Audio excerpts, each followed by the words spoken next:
Jamie was a lot more happy with him. He felt it was a more spring in his step and everything, but his work had been good before he went to Exeter, and it was the same. You know, there was a slight more improvement in everything that he did, his demeanour and the way he worked and the way he was with himself as well. You know.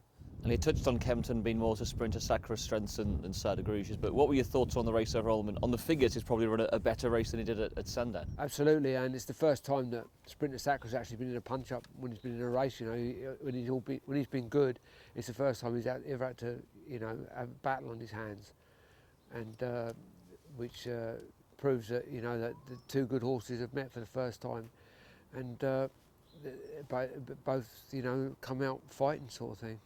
And it must have been very pleasing to see him go there and put it up to sprinter Sacra. That big clash was on about 2 years ago, never actually happened. And the way that race panned out at Kempton, you wouldn't be scared of taking him on again, would you? No, I'd take him on every day of the week again, you know, especially on softer ground, which is when he performs at his best.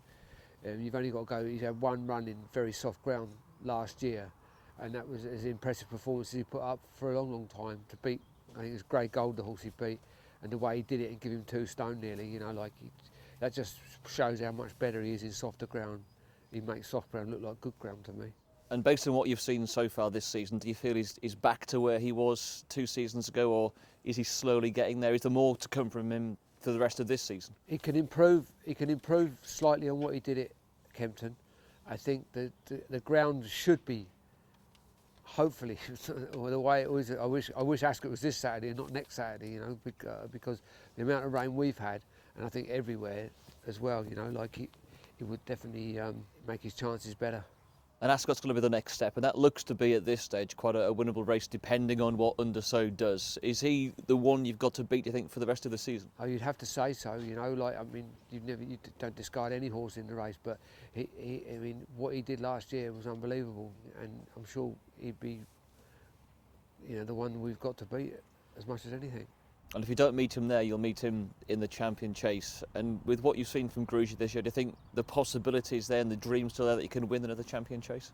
I do. I wouldn't rule him out of it. Definitely not. You know, because you know, I think he's put up 2 good performances, and a lot of depending on the ground at Cheltenham. You know, like I know he did win on good ground there, but last year the ground was quick enough for him there. You know, so I'm going to be the only one praying for rain for Cheltenham, I should say.